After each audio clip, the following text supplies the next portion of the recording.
أشهد أن لا إله إلا الله وحده لا شريك له إله الأولين والآخرين وأشهد أن محمدا عبده ورسوله لا نبي ولا رسول بعده أما بعد. Alhamdulillah, segala puji bagi Allah Rabbul Alamin atas segala nikmat yang Allah Azza wa Jalla limpahkan kepada kita semua. Hingga detik ini Allah Tabaraka wa Ta'ala kembali mempertemukan kita dalam majelis ilmu yang dengannya kita berharap dan meminta selalu kepada Allah Subhanahu wa Ta'ala untuk dicintai dan diridhoi olehnya. Salawat serta salam semoga selalu tercurahkan dan terlimpahkan kepada junjungan besar Nabi kita Muhammad sallallahu alaihi wasallam, kepada para sahabat dan keluarga beliau ila yaumiddin. Baik, jemaah sekalian dirahmati oleh Allah Azza wa Jal. Insyaallah tabaraka wa taala pada pertemuan kali ini kita akan masuk ke dalam soal-soal latihan bab yang keenam dari bab beriman kepada hari akhir. Yang dimana di sini total pertanyaannya ada 25 pertanyaan. Nah, ini ya kita anggap sebagai momen murajaah kita bersama. Kira-kira apa yang sudah kita pahami dari bab ini, insya Allah kita akan ulangi kembali sekilas ya sebentar dari awal hingga akhir. Dari pertanyaan pertama sampai pertanyaan ke-25 insya Allah tabaraka wa ta'ala. Baik, nanti sebagaimana biasanya kita akan minta kepada jamaah sekalian untuk membacakan soalnya ya, kemudian memberikan jawaban dari pertanyaan tersebut. Jazakumullahu khairal jaza. Mungkin Abu Arkan bisa dimulai untuk pertanyaan pertama. Barakallahu fikum. Nah, Ustaz. Pertanyaan nomor 1. Apa makna iman kepada hari akhir serta sebutkan dalilnya?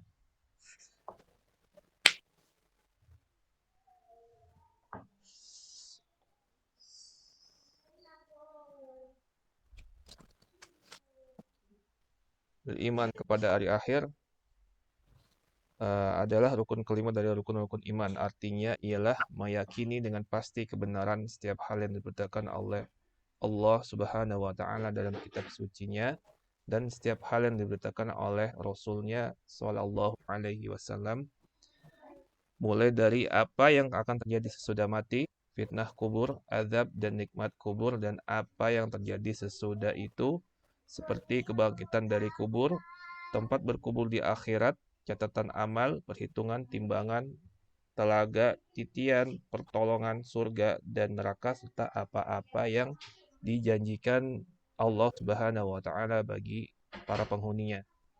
Baik, ahsantum barakallahu fikum. Ini adalah makna atau arti dari beriman kepada hari akhir ya. Jazakumullahu khairan. Untuk Untuk dalilnya, Ustadz, dalilnya perlu disebutkan dalilnya juga. silakan. Dalilnya ada dalil-dalil umum dan dalil-dalil khusus. Baik. Untuk dalil umum adalah ada surat Al-Baqarah ayat 62 dan Mm-mm. Al-Baqarah ayat 177 dan juga Baik. sabda Rasulullah Shallallahu Alaihi Wasallam di hadis riwayat Muslim. Dan juga Baik. untuk dalil khusus firman Allah di surat Al-Mu'minun ayat 16 dan Ya. firman Allah tentang perhitungan hisab di surat Al-Insyiqaq ayat 6 sampai 12. Serta firman Allah di surat Al-Kautsar ayat 1. Baik.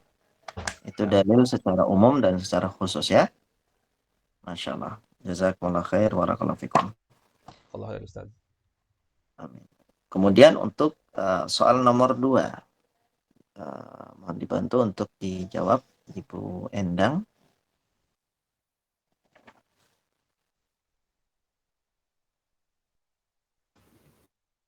Nah, Ustaz. 2. Bagaimana pendirian orang-orang musyrik terhadap akidah Ba'ats atau kebangkitan? Sebutkan dalilnya.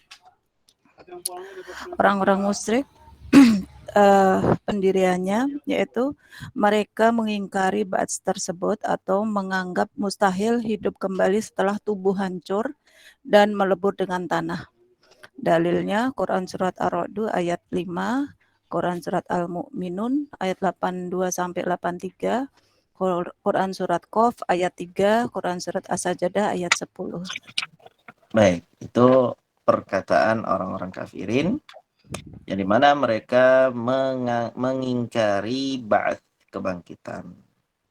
Jadi mereka mengatakan itu mustahil. Tubuh yang sudah hancur dan melebur dengan tanah kok bisa dihidupkan kembali. Itu kata mereka mustahil. Jazakillah khair, barakallahu fiik.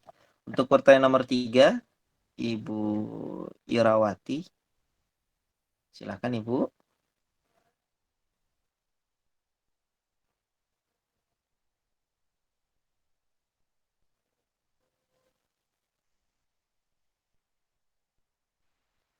Mbak Ira, belum dibuka kan mic-nya, mikrofonnya. Ira. Sudah. Lupa ya. Kan? Lupa dia. Apanya mainan. Nomor 3, sebutkan metode Al-Quran dalam membantah para pengingkar ba'ats. Baik. Ada berapa metode? Ada 2. 1, 2. 2. Ada 4 ya. 4 metode. Iya.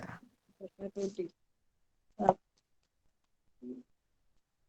Baik, yang Metode pertama beristidlal dengan penciptaan langit dan bumi dan benda yang agung menjadi saksi atas kesempurnaan dan kecanggihan ciptaan Allah. Beristidlal akan adanya ba'ats dengan penciptaan manusia pertama kali, oleh karena siapa yang dapat menciptakan manusia pasti mampu mengembalikannya untuk kedua kalinya. Ya, metode ketiga. Metode ketiga, Allah Subhanahu wa Ta'ala menegakkan dalil adanya hari kebangkitan sesudah mati dengan menghidupkan bumi sesudah matinya, seperti yang terdapat dalam ayat antara lain Al-Hajj 5,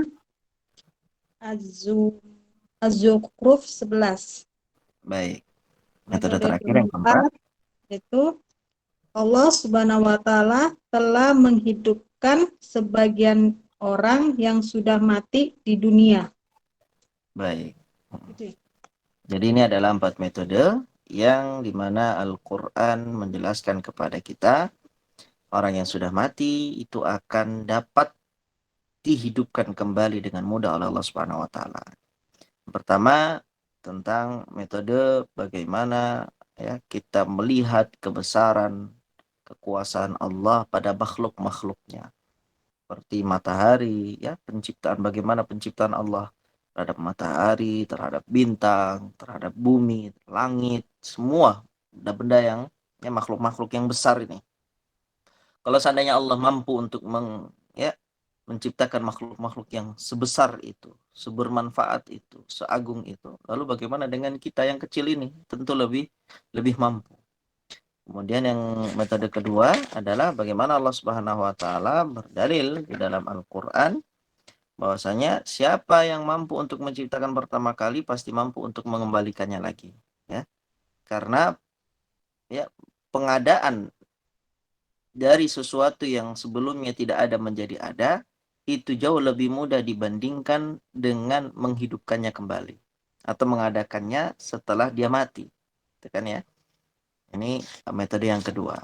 Metode yang ketiga, bagaimana Allah menjelaskan dalam Al-Quran bahwasanya Allah mampu membuktikan bumi saja yang sudah mati itu bisa Allah hidupkan kembali. Ini bumi yang sudah mati, yang sudah gersang, sudah kering, ya, dapat Allah hidupkan kembali. Lalu bagaimana dengan manusia yang makhluk yang jauh lebih kecil dibandingkan dengan bumi?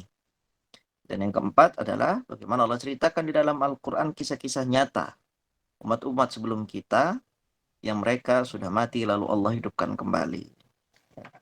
Baik, jazakillah khair, barakallahu fiik. Untuk pertanyaan berikutnya, pertanyaan nomor 4, kita minta kepada Ibu Ita Paramita. Silakan Ibu. Nomor 4, mengapa pembuktian dalam adanya ba'ats banyak disebutkan dalam Al-Quran? Al-Quran telah meyakinkan adanya bats beserta sanggahan atas orang-orang yang mengingkarinya dengan metode yang hebat dan jitu, sehingga memaksa akal sehat untuk menerimanya dan tunduk kepadanya. Kebanyakan metode itu bisa disaksikan, diindera, serta dipahami oleh akal secara nyata. Di antaranya terjadi pada kondisi-kondisi tertentu yang diberitakan Al-Quran. Begitu, Ustaz. Baik. Ya. Bisa juga dengan yang ada di halaman 118, ya. Itu dijelaskan apabila kebutuhan kepada sesuatu yang sangat diperlukan, maka dalilnya lebih ditegaskan lagi. Jadi kenapa Allah Subhanahu wa taala itu banyak menyebutkan dalil tentang pembuktian ba'ats, ya karena memang kebutuhan ya manusia, ya karena banyak sekali manusia mengingkari ba'ats, makanya Allah Subhanahu wa taala banyak mengulang-ulangnya di dalam Al-Qur'an. Jadi semakin banyak kebutuhan kepada sesuatu, ya, maka dalilnya itu akan lebih dipertegas oleh Allah Subhanahu wa taala di dalam Al-Qur'an. Seperti itu. Jazakillah khair, Ibu, barakallahu fiik. Baik, kemudian untuk nomor 5, Ibu Juniba. Silakan, Ibu.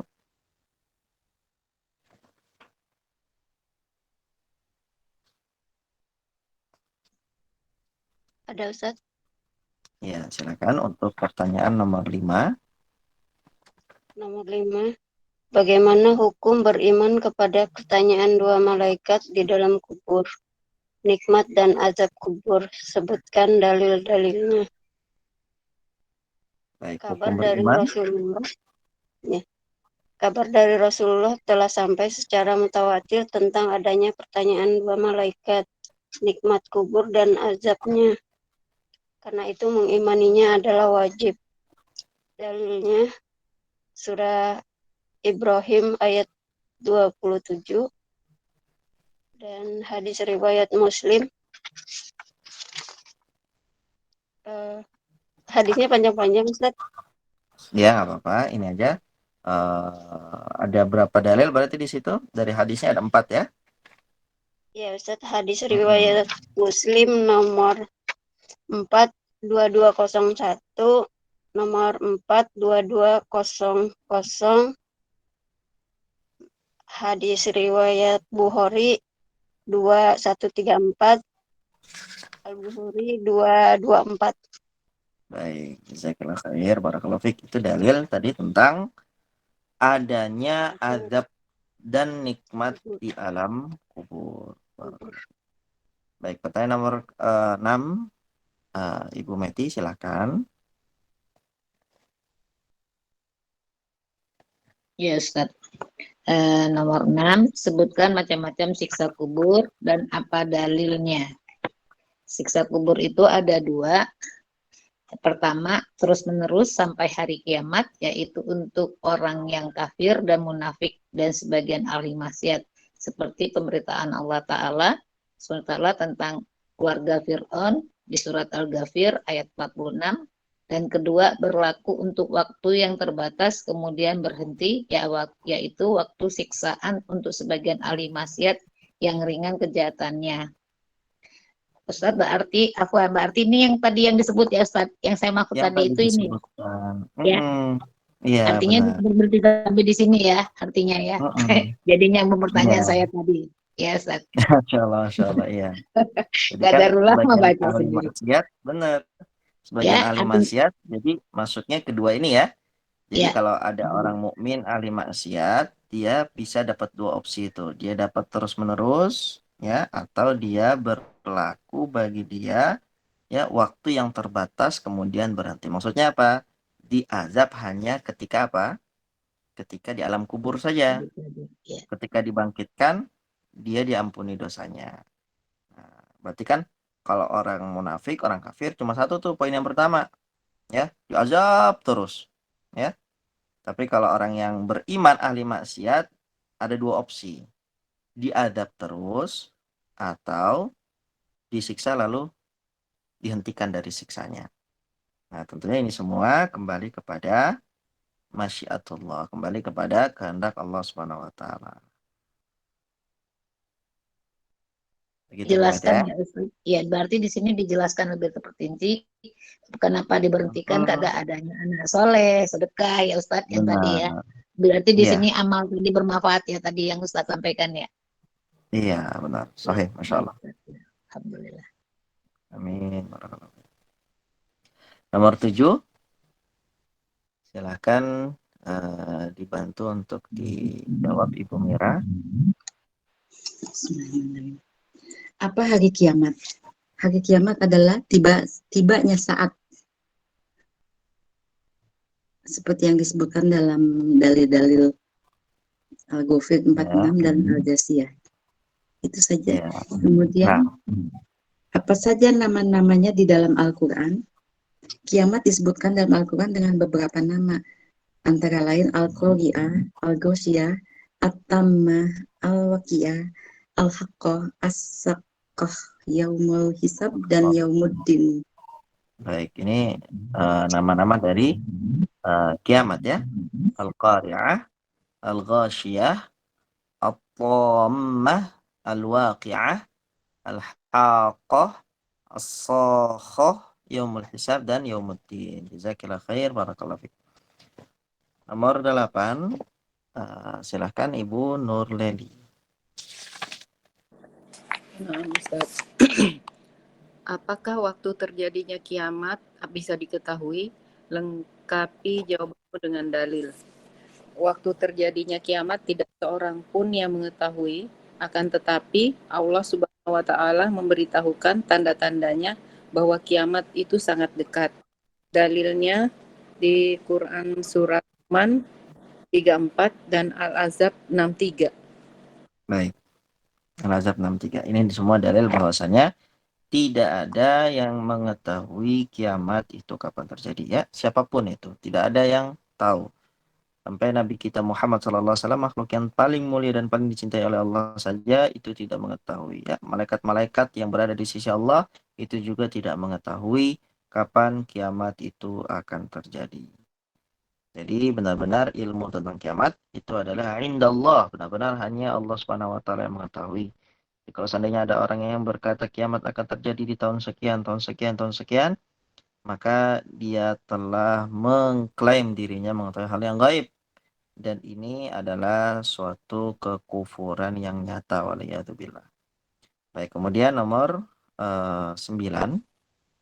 Silakan dibantu untuk dijawab Ummu Fatir.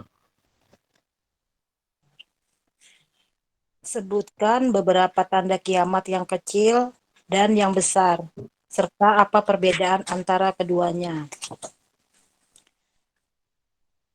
Tanda-tanda kiamat yang kecil yaitu ketika Jibril bertanya kapan hari kiamat, beliau menjawab yang ditanya tentang tidak lebih yang ditanya tentang hari kiamat tidak lebih mengetahui dari yang bertanya, tetapi saya akan memberitahukanmu tentang tanda-tandanya, yaitu jika budak wanita telah melahirkan tuannya, jika para pengembala onta yang jelata berlomba-lomba dalam meninggikan bangunan. Hadis riwayat Bukhari dan Muslim. Yang kedua, berperangnya orang Muslim melawan orang Yahudi dan kemenangan orang-orang Muslim atas mereka. Dalam hadis, kiamat tidak akan terjadi sebelum orang Islam memerangi orang Yahudi, maka orang Islam membunuh mereka sampai orang Yahudi bersembunyi di belakang batu dan pohon. Maka batu dan pohon itu berkata, "Ya Muslim, wahai hamba Allah, inilah orang-orang Yahudi di belakangku. Kemarilah dan bunuhlah ia, kecuali pohon Gorkot, karena sesungguhnya ia adalah pohon Yahudi." Hadis riwayat Muslim dan Al-Bukhari. Terus tanda-tanda besarnya, keluarnya Dajjal, turunnya Nabi Isa alaihi salam, munculnya matahari dari barat. Itu aja Ustadz. Baik, jazakallah khair. Apa perbedaannya antara kiamat yang sugro dengan yang kubro, alamat yang sugro dengan kubro?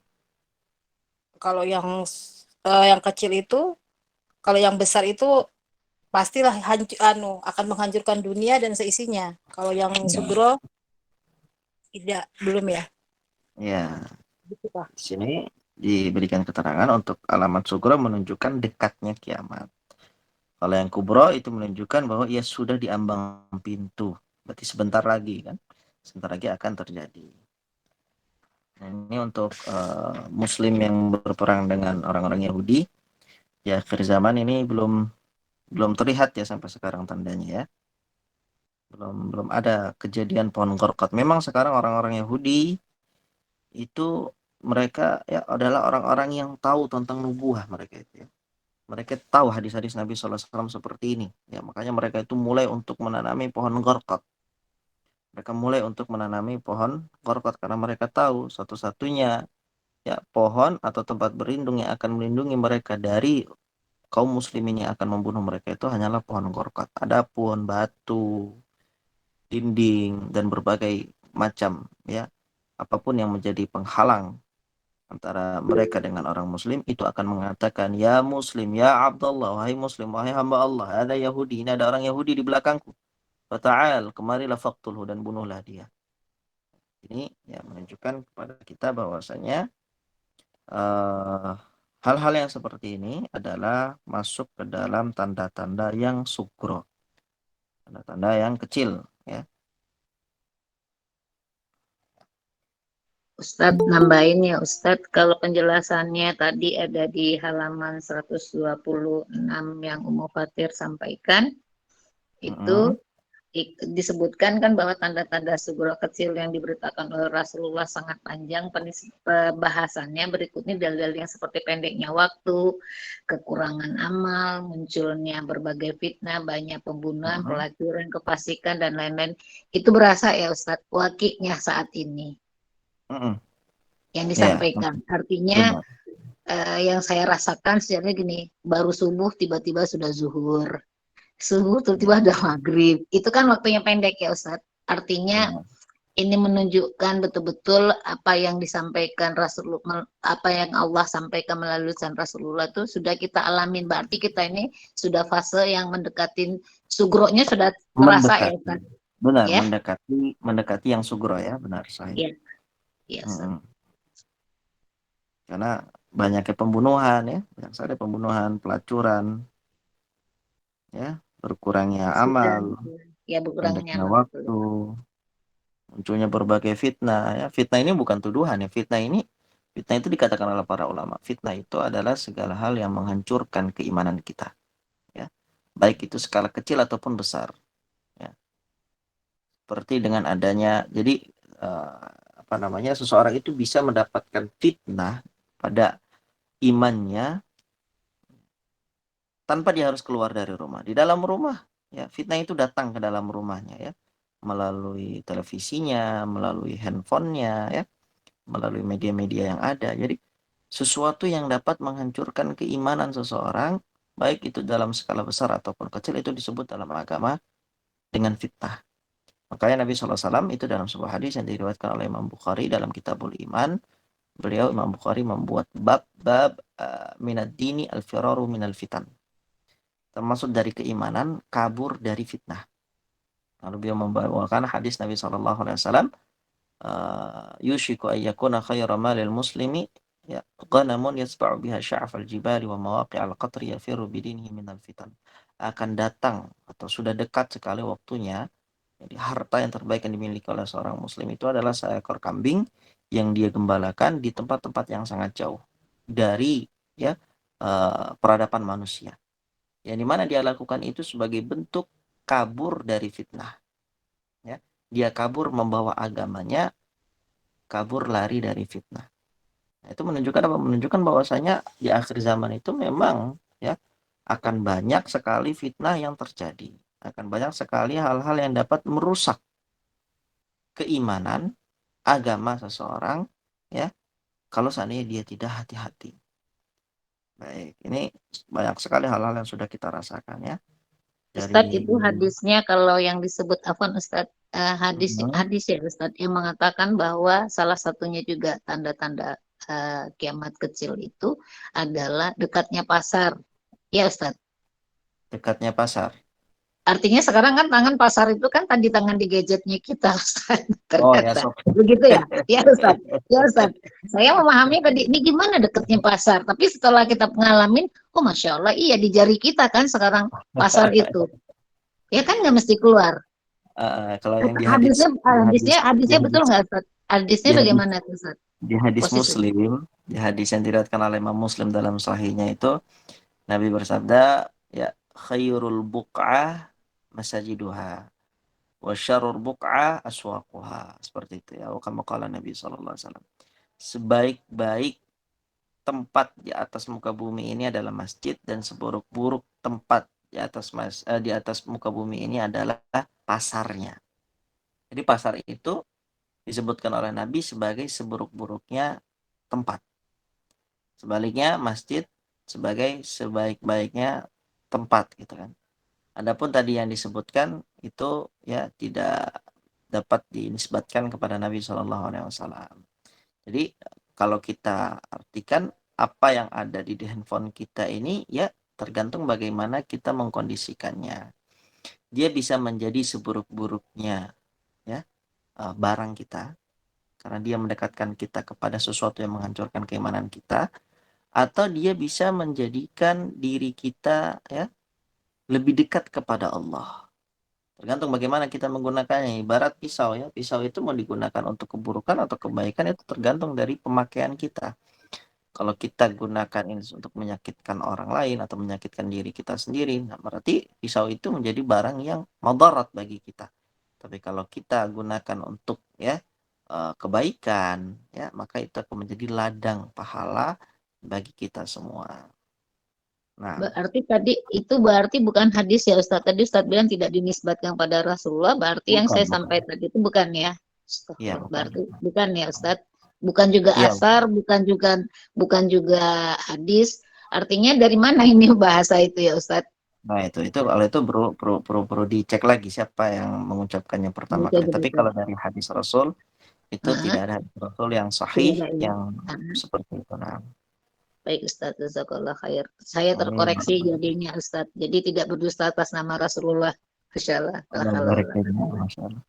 Kemudian di sini kita lihat juga bagaimana ya orang-orang Arab yang sudah banyak meninggikan bangunan.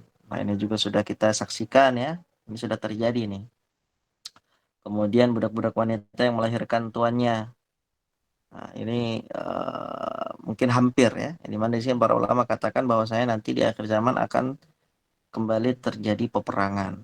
Ya, ini yang menjelaskan antara kaum muslimin dengan orang kafir ini tadi yang tadi kita sebutkan ya, orang-orang Yahudi ini ya.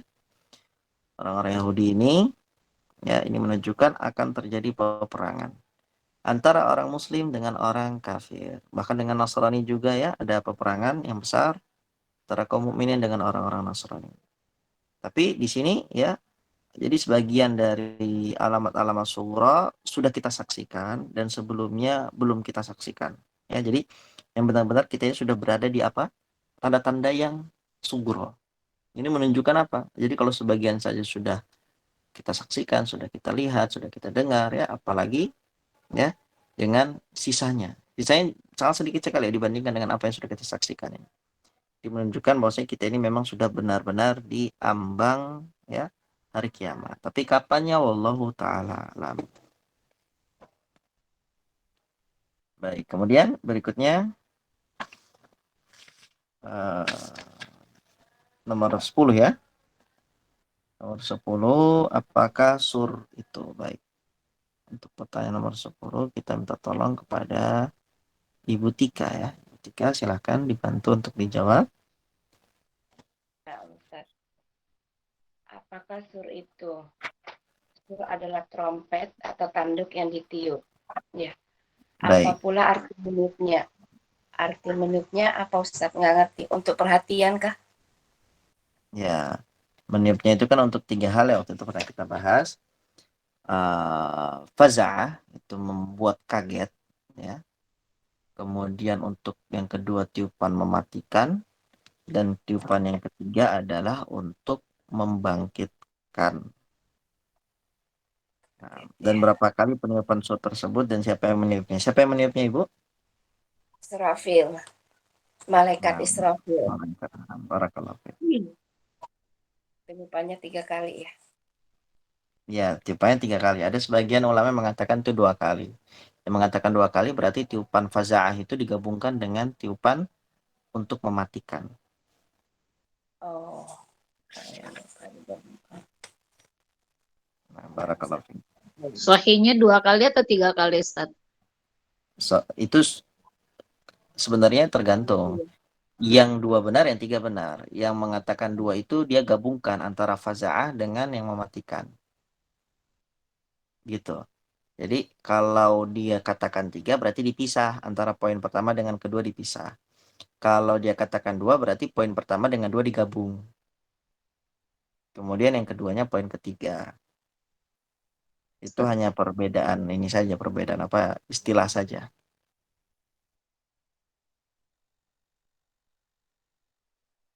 Begitu Bu Met ya. Ustaz, jazakallah khair, barakallahu fiik. Afwan Ustaz, mau nanya sedikit Ustaz tadi tentang mengenai apa tanda-tanda kiamat Ustaz. Yang bagian jika budak wanita telah melahirkan tuannya. Nah, itu penjelasannya apa Ustaz ya? Apa kalau Anda sih selama ini menganggap ketika dulu kan budak-budak wanita itu kan boleh dimiliki Ustaz ya. Dan bisa melahirkan apa namanya boleh dimiliki dan bisa melahirkan apa namanya anak dari tuannya gitu, bukan itu Ustaz ya? Iya. Artinya itu Ustaz ya.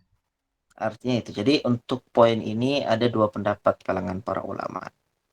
Yang pertama yang mengatakan hal itu bahwasanya nanti di akhir zaman akan terjadi peperangan kembali antara orang muslim dengan orang kafirin.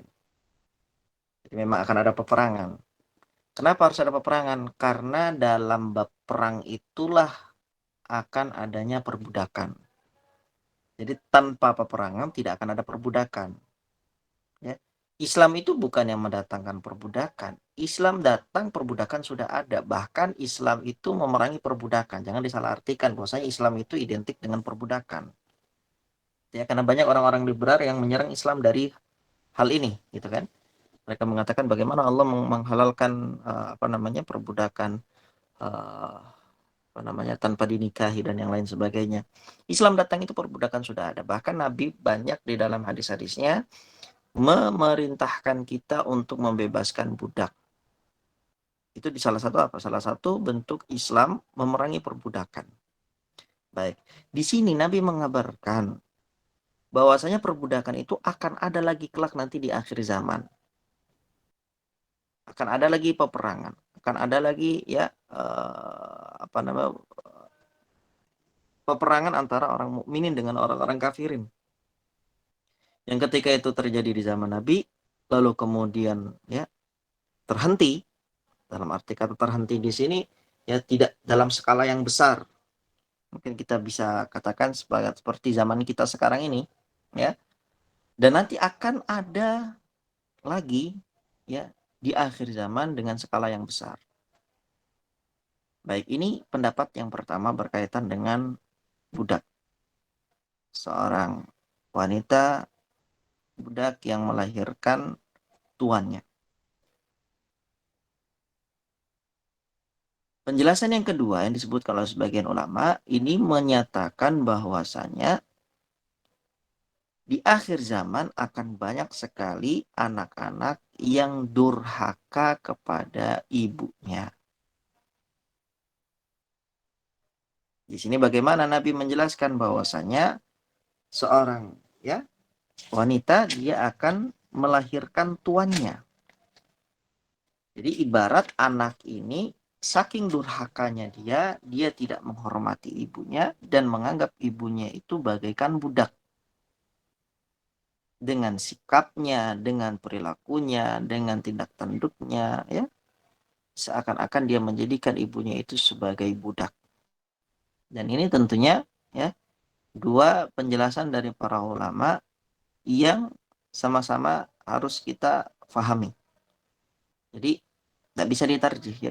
Bisa jadi dua-duanya benar dan dua-duanya akan terjadi. Jadi tidak bisa dikatakan ini yang ambil, yang ini yang tidak benar. Tidak. Dua-duanya itu bisa saja terjadi. Baik itu penafsiran para ulama peperangan itu akan terjadi di akhir zaman, ataupun ya nanti di akhir zaman akan lebih banyak anak-anak yang durhaka kepada ibunya. Apalagi tadi kita sudah bahas bahwasanya di antara tanda kiamat sugro itu ya di sebagian hadis disebutkan intasyaral jahlu atau kathural jahlu. Kebodohan itu merajalela. Ya. Ilmu itu diangkat. Jadi ketika ada kebodohan yang tersebar di masyarakat dan tidak ada ilmu di tengah-tengah mereka, wajar kalau seandainya semakin banyak semakin banyak anak yang durhaka kepada ibunya. Wallahu ta'ala alam. Nah, Ustaz, jazakallahu khair atas penjelasannya. Amin. Ustaz, Ya. Nah, Afwan, nyambung berarti kalau disepahami dengan durhaka kepada orang tua tadi, pemahaman yang kedua gitu ya Ustaz. Berarti berkaitan dengan hadis yang mengatakan Rasulullah mengatakan bahwa semakinnya generasi yang terbaik itu kan 3 ya Ustaz ya. Nah setelah itu makin buruk. Bisakah dikaitkan dengan hadis itu Ustaz? bisa. Ya, hadis Anas bin Malik di dalam Sahih Bukhari dikatakan la ya'ti zamanun illa walladhi ba'dahu syarrun minhu. Kata Anas bin Malik, saya mendengar Rasulullah SAW bersabda, tidak akan datang suatu zaman kecuali zaman yang berikutnya akan lebih buruk dibandingkan zaman tersebut. Jadi, zaman kita sekarang hidup, itu jauh lebih buruk dibandingkan zaman ya, orang tua kita, atau sebelum-sebelum kita yang hidup. Ya. Begitu juga sebaliknya, zaman yang akan nanti dihadapi oleh anak keturunan kita, cucu kita, itu adalah zaman yang lebih buruk dibandingkan zaman yang kita hidup sekarang. Sebagai sabda Nabi SAW ya, bahwasanya itu akan terjadi. Nah, begitu juga dalam ilmu ya, semakin jauh suatu peradaban ya, manusia itu dari zamannya para sahabat, zamannya para tabi'in dan para tabi'ut tabi'in, itu akan semakin jauh dari ilmu. Ya. Semakin dekat suatu zaman dengan mereka, maka akan semakin banyak ilmunya. Gitu. Jadi para ulama katakan khairul qurun, Nabi SAW sabdakan khairul quruni qarni tsumma alladziina yalunahum tsumma alladziina yalunahum, sebaik-baik generasi itu adalah generasiku, kata Nabi. Berarti generasi para sahabat. Tsumma alladziina yalunahum, kemudian yang datang setelah mereka yaitu generasinya para tabi'in. Tsumma alladziina yalunahum, kemudian yang datang setelah mereka yaitu generasinya para atba'ut tabi'in. Berarti dari ya 0 Hijriah sampai 100 Hijriah. Nah, itu 100 Hijriah itu ya itu generasinya para sahabat. Ya. 100 Hijriah itu sudah banyak para sahabat yang meninggal dunia ya. Di antaranya yang terakhir meninggal di Basrah itu adalah Anas bin Malik. Ya. Kemudian para sahabat yang lainnya tentunya. Itu di awal tahun 100 Hijriah itu sudah banyak yang meninggal. Kemudian fase tabi'in itu dari ya 101 sampai 200. Kemudian fase atba'ut tabi'in dari 201 sampai 300. Nah, selesai 300 itu sampai setelahnya itu tidak lagi masuk ke dalam qurun al-mufaddalah at-thalatha, ya, 3 generasi yang terbaik. 3 generasi terbaik itu hanya itu dari sampai 300 Hijriah. Nah, kita sudah jauh sekali ya. Sekarang tahun berapa kita ini? 1444 ya, 1444. Sudah sangat jauh sekali dari generasinya para sahabat radhiyallahu taala anhum. Jadi ya memang sunatullah, banyak sekali kebodohan ya yang merajalela ya, banyaknya maksiat, banyak kefasikan. Karena tidak ada suatu zaman kecuali yang setelahnya akan lebih buruk dibandingkan zaman tersebut. Nah.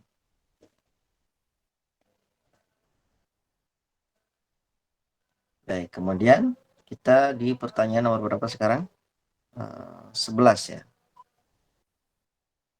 Baik, untuk berikutnya Ibu Farida. Silakan Ibu Farida. Afwan Ustadz, Bu Farida belum diikutsertakan. Beliau ini, ya, saya sampaikan sedikit bahwa Bu Farida ini adalah sahabat baiknya ibunya Ibu Arkan. Jadi ini generasinya ibunya Ibu Arkan, ini sahabatnya ibunya Arkan. Jadi sudah dalam keadaan kurang sehat tapi tetap mau ingin mendengar. Itu ya Ustadz. Afwan. Baik, nggak apa-apa. Nggak apa-apa. Berarti sekarang Abu Arkan lagi balik ya ke Abu Arkan. Nah, Ibu Isna belum jawab ini. Bu Isna belum ya. Bu Isna sudah barusan gabung tuh Ustadz Oh ya, Isna, nanti dia apa dulu giliran Bu nanti Isna? dia diam aja. Bu Isna dulu Bu deh. Isna. Ya.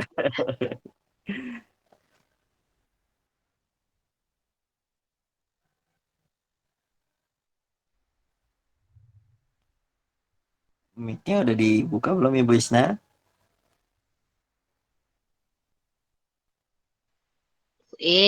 Bu Isna, mana Bu Isna? Keluar tuh kayaknya Nah, Bu tadi. Isna, putar keluar tuh Ya udah, dianya Ana mungkin. dulu kalau deh Allah, Ustadz, Ana abarkan dulu deh, aja, Ana deh. abarkan. Emang udah Ya. takdirnya Ustadz, Ana yang jawab.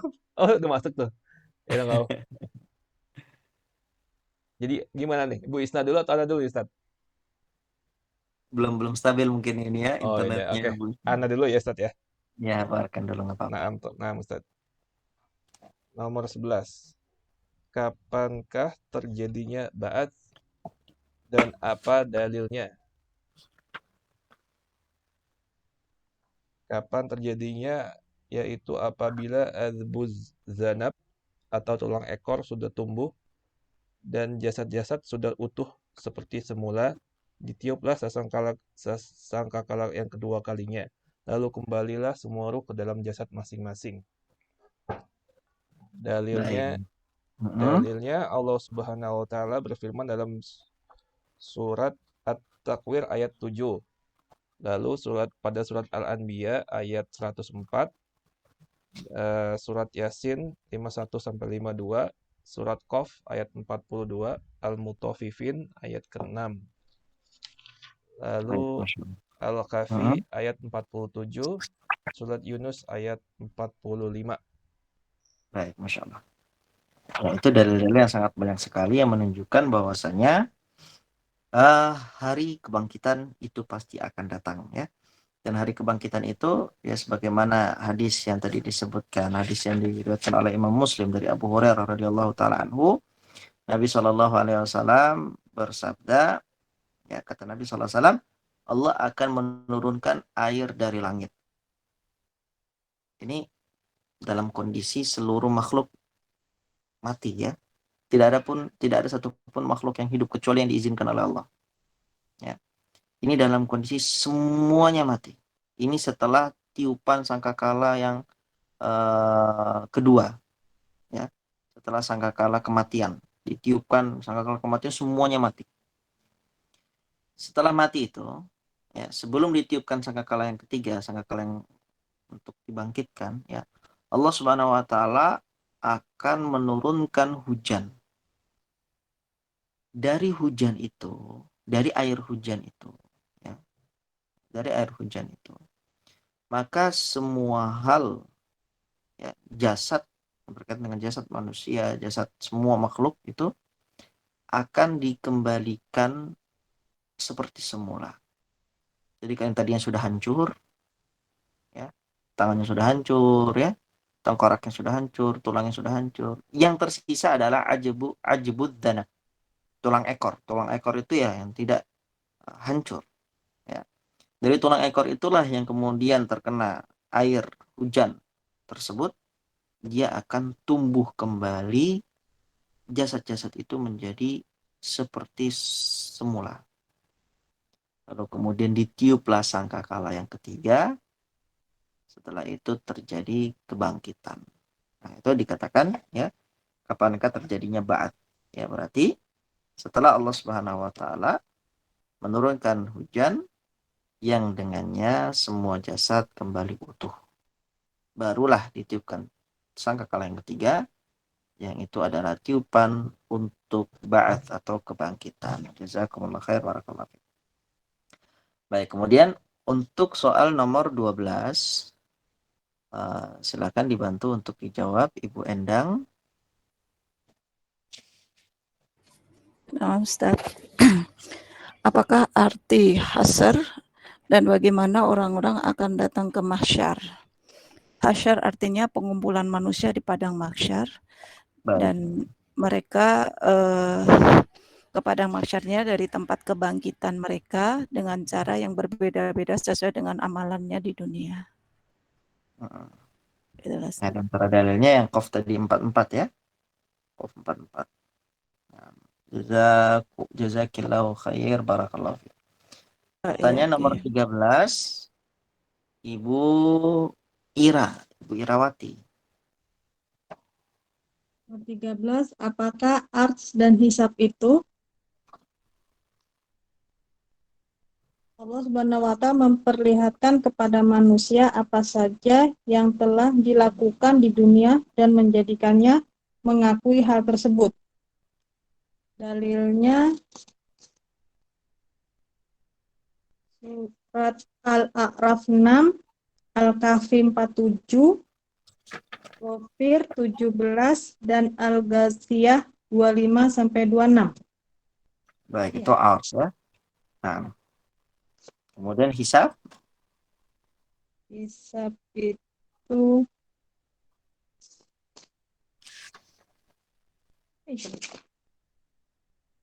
adalah penghitungan amal.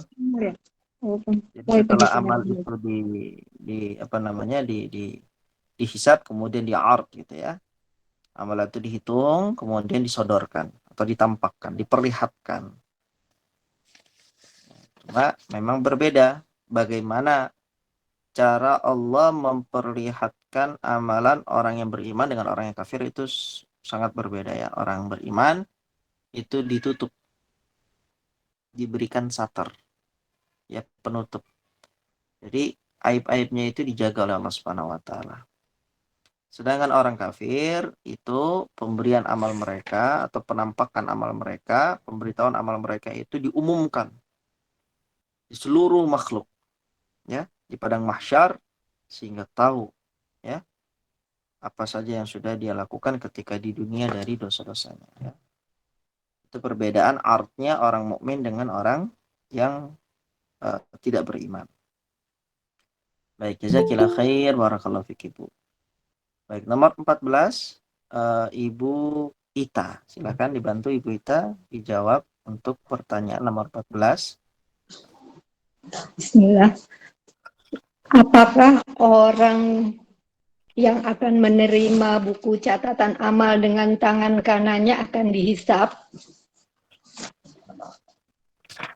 Apabila kitabnya diberikan dengan tangan kanan, maka dia termasuk orang yang beruntung dan hisapnya mudah serta dimudahkan.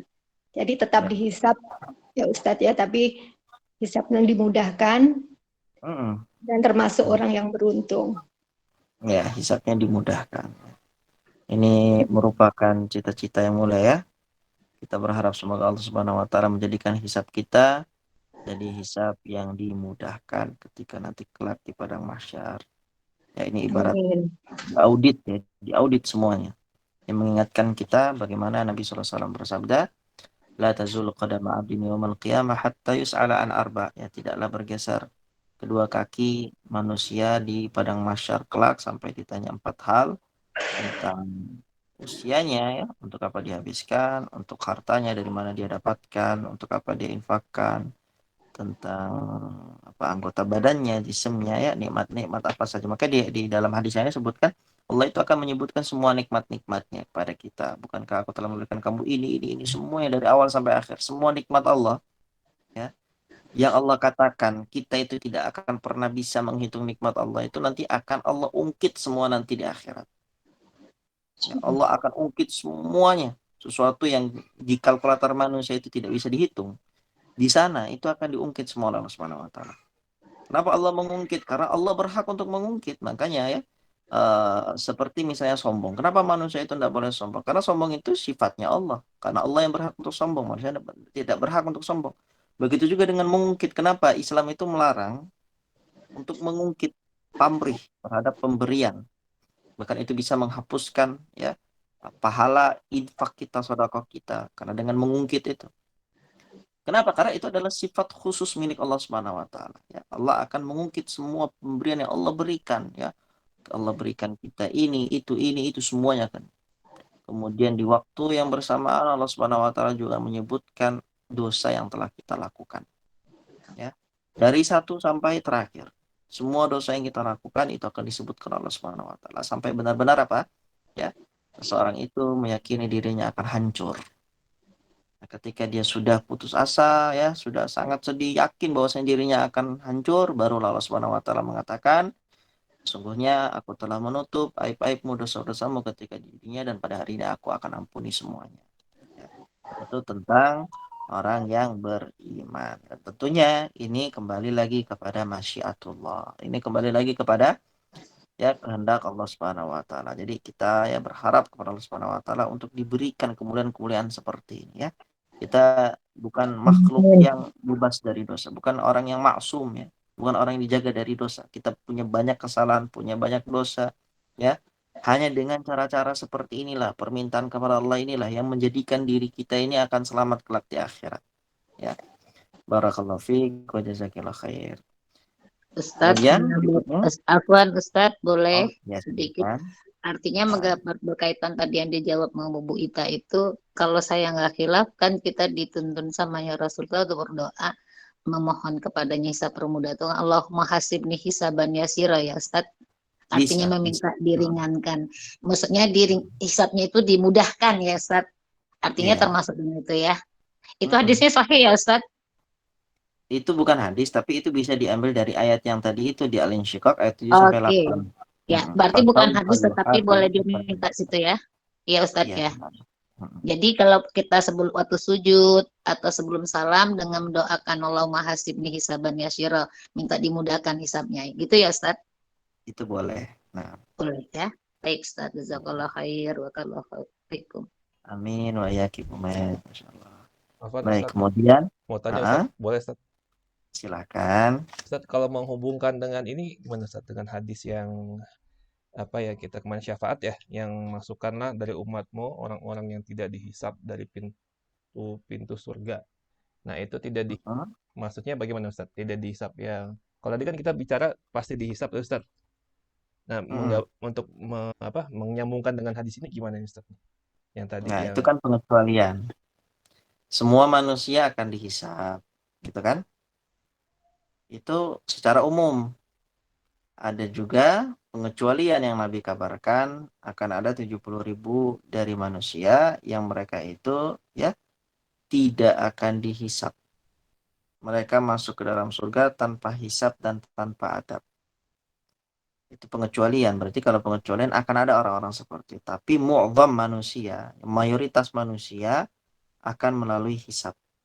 Nah, kalau kita lihat juga di halaman 136 hadis Nabi SAW yang hadis Aisyah, Aisyah kan bertanya, wahai Rasulullah, ya, bukankah Allah mengatakan fa'amma man utiya kitabahu biyamini, adapun orang yang diberikan kitab dengan tangan kanannya, fasawfa yuhasabu hisaban yasira, maka dia akan dihisab dengan hisab yang mudah. Nabi mengatakan sebelumnya, tidak ada orang yang dihisab kecuali dia akan binasa. Kemudian Aisyah bacakan ayat itu, kata Nabi apa? Dzakal 'ard. Itu hanyalah penyodoran amal. Jadi hisabnya seorang mukmin itu disodorkan amalnya itu tadi yang kita sebutkan ya.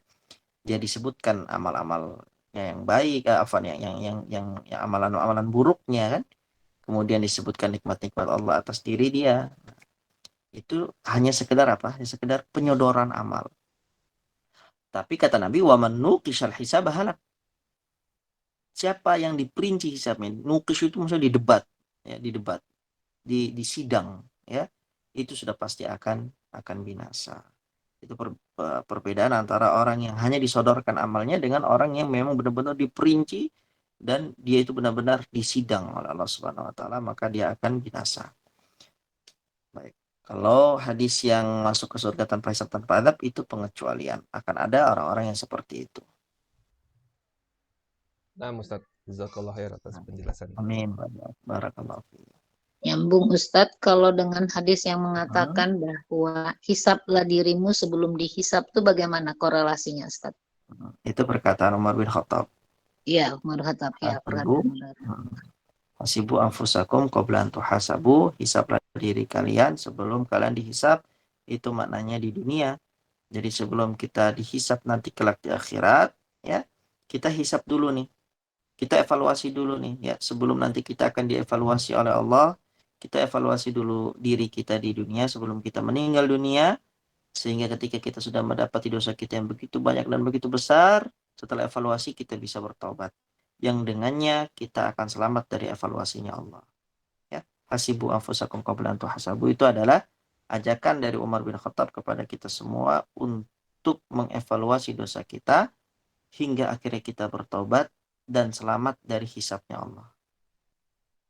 Berarti di sini boleh dimaknain dengan menghisap diri ini artinya dalam rangka pertobatan ya Ustadz. Benar. Ya, dan itu Ya. di dunia. Ketika nanti di akhirat, Udah nggak ada lagi ya Ustadz pertobatan nggak di ada sana. lagi.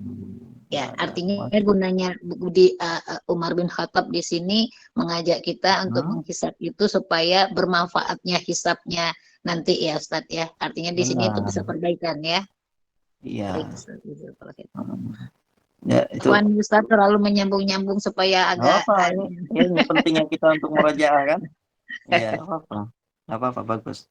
Jadi kalau kita lihat pada hari akhirat itu, pembahasan tentang hari akhirat, memang tidak akan ada lagi amal ya. Makanya para ulama katakan ya, kalau mau beramal sekarang, kalau mau berbuat baik sekarang.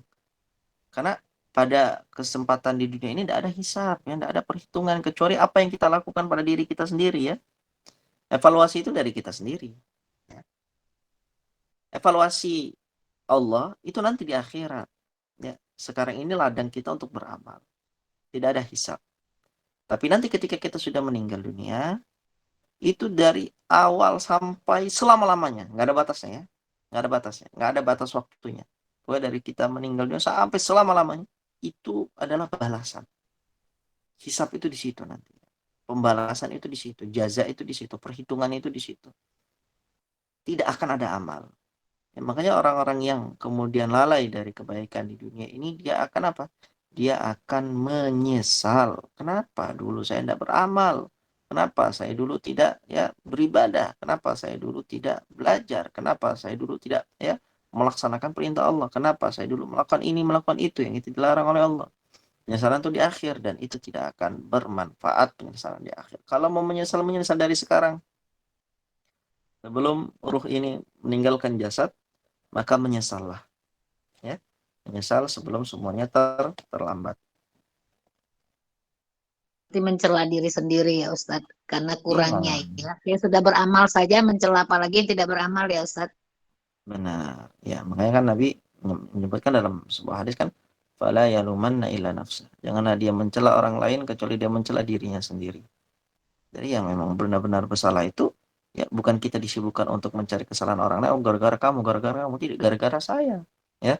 Ketika seseorang itu mendapatkan kesempatan untuk beribadah kepada Allah dan dia tidak gunakan dengan baik, lalu dia kemudian mendapatkan apa yang dia dapatkan, fala yalumanna illa nafsah. Janganlah dia mencela kecuali dirinya sendiri. Karena itu dia menentukan.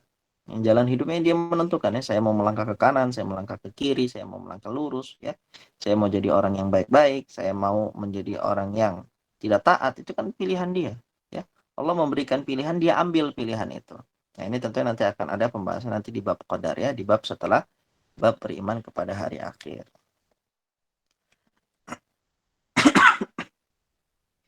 Baik, untuk pertanyaan nomor 15. Tadi terakhir Ibu ini ya, Ibu Ita tadi ya. Iya Bu Ita tadi Ustaz. Ibu Juniba. Bu Isna belum Ustaz. Oh iya. Ibu Isna, Masya Allah. Silakan Ibu Isna. Afwan Ustaz, saya pas soalnya di jalan nggak bisa baca buku.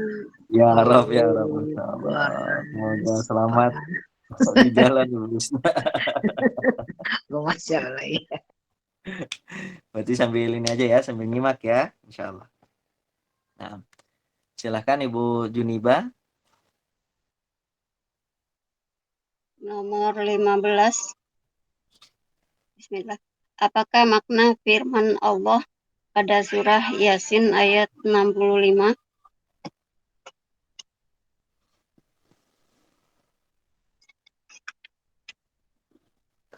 Suasana pada hari kiamat benar-benar menegangkan dan menakutkan. Pada hari kiamat, mulut-mulut manusia akan ditutup dan yang dapat berkata adalah tangan, kaki, seluruh anggota badan, Ustaz. Seperti itu, Ustaz. Ya. Jadi tidak akan ada kesempatan bagi kita untuk membela diri kita kelak nanti di persidangannya Allah.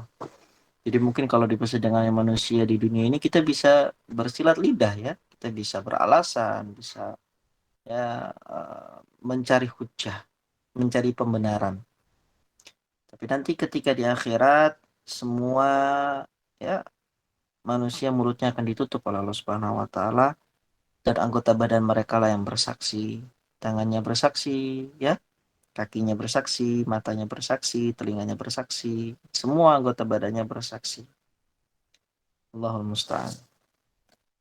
Ustaz Afwan, dengan menyampaikan surat Yasin ini kan seharusnya kepada diri kita masing-masing itu kan timbul rasa takut ya Ustadz kalau kita membahasnya dari mengenai hari kiamat ini.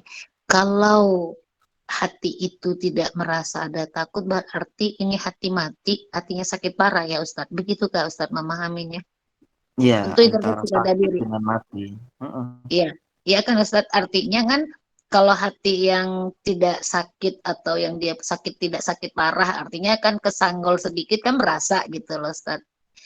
Kalau takutnya itu hanya seperti kunang-kunang berarti masalah berat ini ya Ustadz ya, pada diri hatinya kita masing-masing. Begitu ya Ustadz memahaminya. Benar, benar.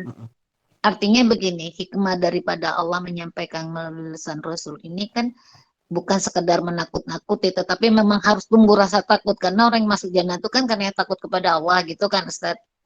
Iya.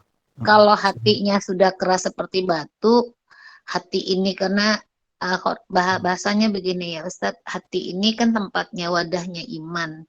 Kalau dianya tuh kerak gitu, yang sesuatu yang keras kan mau dibuatin. Saya teringat Al-Baqarah, awal-awal Baqarah, khatamallahu ala qulubihim. Orang kafir tuh mau diberi nasihat, diberi apa aja kagak ngaruh gitu loh Ustaz. Itu kan kembali kepada dirinya masing-masing ya, diri kita gitu loh padanya. Saya tuh suka takut, ini kok bahas ya ayatnya menakutkan kok malah jadi suruh ngantuk kan, saya astagfirullah ini jangan-jangan sepertinya Al-Baqarah ayat 6 dan 7 gitu loh. Artinya diberi peringatan yang luar biasa, kita ada sesuatu penyakit fisik itu kan membuat kita tidak tidur ya Ustadz. Ini sesuatu yang azab yang kita sudah lakukan kok hati kita tidak rasa takut itu. Masya Allah, saya suka sedih aja kepada diri sendiri. Ini hatinya bermasalah luar biasa ternyata. Begitukah memahami dari hikmah yang kita belajar ini Ustaz mengenai hari kiamat, prosesnya seperti apa setelah wafat sampai itu kan bagian dari Allah menterapi diri kita untuk mempersiapkan diri dan tumbuh harus rasa takut setakut-takutnya. Begitu kah Ustaz? Iya benar. Sahih. Jadi kalau hati kita adalah hati yang sehat, hati yang salim ya disebutkan dalam ayat Al-Qur'an. Hati yang salim itulah yang akan hanya takut kepada Allah. Sedangkan kalau hatinya itu dalam dua kondisi sakit atau mati, ya, maka dalam dua kondisi ini akan sulit sekali untuk mentadabburi ayat-ayatnya Allah. Sangat sulit sekali untuk takut kepada azabnya Allah. Sangat sulit sekali untuk khawatir akan kehancuran dirinya. Ini kalau seandainya hatinya sakit atau mati. Maka di sini ya sangat penting sekali bagi kita untuk memperhatikan bagaimana kondisi hati kita ya. Kalau seandainya bab tentang hari akhirat ini sudah kita habiskan ilmunya ya. Sekarang kita tanyakan kepada diri kita masing-masing, sudah tumbuhkah rasa khasyah itu ya? Atau jangan-jangan kita menganggap ini bagaikan dongeng belaka ya. Akhirat ini mungkin kita katakan kita beriman kepada hari akhir. Ada mizan, ada haud, ya, ada hisab, ada ard, ada ba'ats. Tapi secara ya lisanul hal kita seakan-akan itu semua bagaikan dongeng gitu kan ya. Tidak ada rasa takut sama sekali. Tidak ada kekhawatiran. Tidak ada ya ketakutan apa kita akan menjadi orang yang selamat atau orang yang binasa. Ya. Sehingga dengan ini seharusnya menambah keimanan kita kepada Allah Subhanahu wa taala, menambah ketakutan kita kepada Allah. Karena seseorang itu semakin bertambah ilmunya, maka seharusnya semakin bertambah juga keimanannya.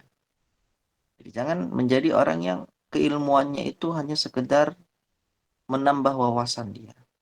Dia tahu ini, tahu itu, tahu ini, tahu itu, tahu ini, tahu itu. Ketika ada diingatkan suatu hal yang dimana dia sudah ketahui, dia mengatakan, iya saya sudah tahu. Ini bukan masalah tahu atau tidak. Peringatan itu akan selalu bermanfaat bagi orang beriman. Maka yang Allah sebutkan, wadzakir fa inna dzikra tanfa'ul mu'minin. Bila peringatan itu akan bermanfaat bagi orang yang beriman. Bukan masalah sudah tahu atau tidak. Makanya orang yang alim itu, dia tidak akan pernah bosan dengan ilmu. Walaupun dia tahu, walaupun dia sudah mengetahui hal itu, sudah paham, dia akan sangat menikmati ketika ilmu itu dimurajaah. Dia akan sangat menikmati ilmu itu ketika diulang. Ya. Bahkan dia akan sangat menghargai ilmu walaupun ilmu itu sudah berulang kali atau tiap hari dia bahas atau tiap hari dia dengarkan. Dia akan menunjukkan bahwasanya ini adalah ilmu baru yang baru dia dapatkan. Itu diantara sifat ya ahli ilmu yang disebutkan oleh para ulama. Ya. Bukan dengan mengatakan, saya sudah tahu. Ya. Oh saya sudah pernah dengar. Oh saya sudah ini, sudah khatam, sudah ini. Nah ini. Ya. Jadi ilmu itu seharusnya menjadikan kita tambah takut kepada Allah. Ilmu itu seharusnya menjadikan kita itu khawatir kepada diri kita. Ya. Ilmu itu menjadikan diri kita fokus untuk mengevaluasi diri kita. Ya. Ini berkaitan dengan ya hari akhir. Baik, di sini masih tersisa kurang lebih 10 pertanyaan ya. Sedangkan waktunya sudah habis ya. Mungkin kita cukupkan sampai di sini. Kalau ada pertanyaan silakan nanti ditanyakan. Naktafi bihadza wa sallallahu ala Muhammadin wa ala alihi wa sahbihi wa sallam. Jazakumullahu khairan wa barakallahu fikum.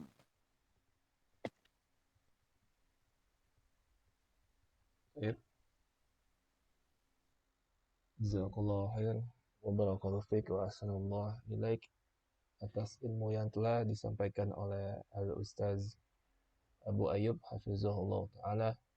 Semoga menjadi ilmu yang bermanfaat bagi kita semua, dapat dipahami, diamalkan, serta didakwahkan. Semoga Allah Ta'ala memberikan taufik kepada kita semua. Amin ya rabbal alamin. Baik, selanjutnya kita mungkin masuk ke sesi tanya dan jawab. Bagi jamaah yang ingin bertanya, bisa langsung bertanya kepada Ustadz atau bisa melalui fitur raise hand ini, yang fitur baru yang ada di Google Meet, atau juga bisa melalui kolom chat yang nanti insya Allah akan Anda bacakan. Pada jamaah yang ingin bertanya, dipersilakan.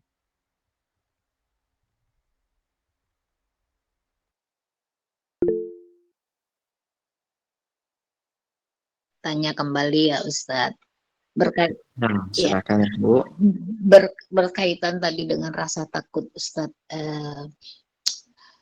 Kalau dengan masih ini kan berkaitan ya Ustadz, kalau tidak ada rasanya takut atau kurangnya rasa takut itu, ini terkait dengan dosa yang lama ya Ustadz. Artinya kejahilan itu menutup, dosa itu menutup hati ya Ustadz. Jadi adanya kegelapan. Artinya pada saat seseorang itu bermaksiat atau durhaka kepada Allah Ta'ala, maka hatinya itu akan gelap gitu ya Ustadz membahasakannya. Ya. Nah, sehingga hilang rasa takut itu. Karena orang durhaka kepada Allah itu kan adalah orang yang tidak takut kepada Allah. Gitu memahaminya ya Ustadz. Benar ya. Nah, yang saya tanyakan sekarang Ustadz, yang tahu hati kita kan hanya kita nih Ustadz. Ya, pada saat kita merasakan bahwa kok aku nih, saya ini kok rasanya takut samanya Allah ini masih bermasalah besar gitu loh Ustadz. Bolehkah, bisakah kita memohon kepada Allah, ya Allah, begitu banyaknya dosa yang sudah dilakukan sehingga hati ini sepertinya keras atau masih gelap gitu loh, pertobatannya masih belum sebagaimana Allah kehendaki, sehingga memohon kepada Allah, ya Allah, berikanlah hati ini hati yang sehat, hati yang memiliki rasa takut kepadanya Allah, sehingga bersegera dalam kebaikan dan menjauhi apa yang Allah larang. Karena berasa bahwa karena pekatnya dosa, banyaknya hal-hal yang sekian puluh tahun sudah dilakukan tidak sebagaimana yang Allah kehendaki, itu kan terasa kalau bahasa saya seperti kunang-kunang, Ustaz. Masih on off-nya. Off-nya banyak, on-nya sebentar gitu loh, Ustaz. Bagaimana menterapi hal yang seperti ini, Ustaz? Mohon saya disampaikan, Ustaz. Jazakallah khair. Amin wa ya barakallahu fiik. Jazakallahu khair wa ahsanallahu ilaik. Tadi yang disampaikan Ibu Met benar ya. Jadi kita ini perlu untuk meminta pertolongan kepada Allah Subhanahu wa taala agar Allah itu bersihkan hati kita, agar Allah Subhanahu wa taala itu membuka hati kita, diberikan hidayah setiap detiknya ya. Bukan berarti kita sudah beriman kita berlepas dari hidayahnya Allah ya. Kita sangat butuh sekali kepada hidayahnya Allah. Kita sangat butuh sekali ya kepada hidayahnya Allah. Sehingga setiap detik, setiap waktu yang lewat itu kita akan selalu teringat akan dosa, mengevaluasi diri kita dan kita bertaubat kepada Allah Subhanahu wa taala. Banyak orang yang mengingat akan dosanya, tetapi tidak semua orang yang mengingat dosanya akan tergerak untuk menjadi pribadi yang lebih baik dengan bertaubat ya. Kesempatan kita bertobat itu sangat terbatas ya. Harus kita yang bergerak, tidak bisa kita itu ya menyerahkan urusan agama ini kepada orang lain ya.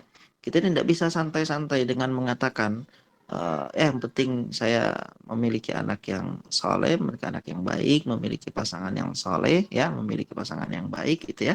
Lalu kita mencukupkan dengan itu. Tidak, harus dari diri kita yang bergerak, kita yang memulai. Makanya kan Allah Subhanahu wa taala dalam hadis qudsi mengatakan, kalau seandainya ada seorang hambaku yang mendekatkan dirinya kepadaku sebanyak 1 jengkal, aku akan dekatkan diriku kepadanya sebanyak 1 hasta. Ketika dia mendekatkan dirinya kepadaku sebanyak 1 hasta, aku dekatkan diriku kepadanya sebanyak satu depah. Ya, barang siapa yang datang kepadaku dengan berjalan, aku akan datang kepadanya dengan berjalan cepat. Jadi apa yang kita lakukan sedikit saja itu akan Allah balas berkali lipat. Usaha yang kita lakukan sedikit saja itu akan Allah balas dengan berkali lipat. Nah masalahnya kalau seandainya sampai detik ini kita akui belum tergerak hati kita untuk bertaubat, belum tergerak hati kita untuk mendekatkan diri kepada Allah Subhanahu wa taala. Jangan salahkan Allahnya, Allah yang tidak memberikan daya kepada saya. Atau jangan salahkan orang lain yang tidak menciptakan lingkungan yang baik untuk saya. Tidak, tapi salahkan diri kita. Kenapa kita tidak mau mulai bergerak? Kita tidak mau untuk melangkahkan diri kita. Kita mulai dulu. Kalau seandainya kita sudah mulai, maka tahap-tahap berikutnya itu akan benar-benar dimudahkan oleh Allah Subhanahu wa taala. Ya. Jadi banyak orang yang menyalahkan ya, orang lain, menyalahkan kondisi dengan keterpurukan maksiat yang dia lakukan. Ya. Dia melupakan dirinya. Yang pertama kali yang harus dia salahkan itu ada dirinya sendiri. Ya. Dirinya sendiri dengan apa? Dengan akhirnya berujung kepada taubat kepada Allah Subhanahu wa taala. Dan kalau seandainya dia tidak bertaubat, maka dia akan membawa dosa itu sampai pertemuan dengan Allah ya. Kita sudah bahas ini ya, memang Allah itu Rahim, Allah itu Maha Pengasih, Allah itu Maha Penyayang, tapi harus kita ingat Allah itu azabnya sangat keras, Allah itu siksanya sangat keras ya. Kalau kita bandingkan dengan siksaan-siksaan dunia nggak ada apa-apanya ya. Siksaannya Allah di alam kubur, siksaannya Allah di hari akhir, di neraka, itu tidak ada apa-apanya dibandingkan dengan siksaan di dunia. Ya, kalau seandainya kita di dunia aja sudah sangat takut dengan siksaan dunia, ya. Tapi kenapa kita tidak tergerak hati kita dengan siksaan akhirat yang pada setiap hari, setiap waktu kita baca ayat-ayat itu, kita baca hadis-hadis itu, kita dengarkan penjelasan ayat dan hadis tersebut. Tapi kenapa juga tidak ya ngefek dalam kehidupan kita tidak menjadi lebih takut kepada Allah, berarti ada yang salah dalam diri kita. Enggak, yang harus kita lakukan, kita bersihkan hati kita, kembali bertobat kepada Allah, dan dengannya Allah akan memudahkan fase-fase berikutnya biidznillah azza wajal. Barakallahu fikum. Ya Ustaz, jazakallah khair. Mudah-mudahan Allah mudahkan kita semua ya Ustaz, dimudahkan dan ditolong Allah. Kuncinya itu ya Ustaz, memohon senantiasa pertolongan Allah Ta'ala ya Ustaz. Iya benar, karena kalau kita bersandar pada diri kita ini makhluk yang sangat lemah ya. Kita bisa bertaubat, kita bisa kuat, kita bisa berazam, kita bisa ini karena Allah. Jadi jangan pernah putus dari meminta kepada Allah Subhanahu wa taala, karena dialah zat yang maha kuat, zat yang maha sayang, zat yang maha tinggi, zat yang maha besar, zat yang maha mampu atas segala sesuatu. Porosnya memang iya karena budu, iya karena stain ya Ustaz. Benar. Seluruhnya ya, porosnya ke sana ya. Kita meminta pertolongan Allah ya dalam segala hal, karena kita tidak mungkin bisa melakukan dan meninggalkan larangan Allah kecuali dengan memohon kepadanya ya. Begitu ya Ustaz? Ya, benar sahih. Nah. Alhamdulillah.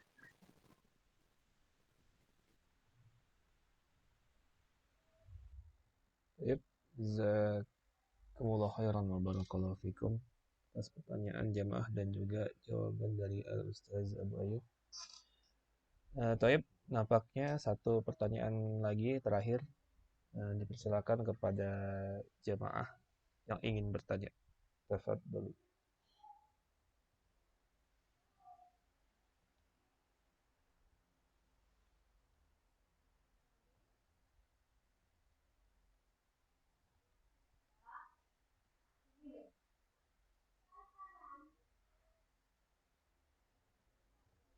Taib, jika sudah tidak ada pertanyaan, sebelum kajian diakhiri, Anda mewakili jemaah mengucapkan jazakallahu khair wa barakallahu fiik wa ahsanallahu ilaik atas keuangan waktu, ilmu dan nasihat yang telah disampaikan oleh Al-Ustaz Abu Ayyub hafizahullah ta'ala. Semoga Ustaz dan keluarga serta kita semua selalu berada dalam lindungan Allah ta'ala. Allah memberikan rahmatnya kepada kita semua agar bisa masuk ke dalam surga tanpa hisab. Amin ya rabbal alamin. Baik, mari kita tutup majelis ini dengan membaca doa kafaratul majlis. Subhanakallahumma bihamdika asyhadu an la ilaha illa anta. Wassalamualaikum warahmatullahi wabarakatuh. Waalaikumsalam warahmatullahi wabarakatuh. Jazakumullah khair. Barakallahu fikum buat Ustaz dan Abu Arkan. Assalamualaikum.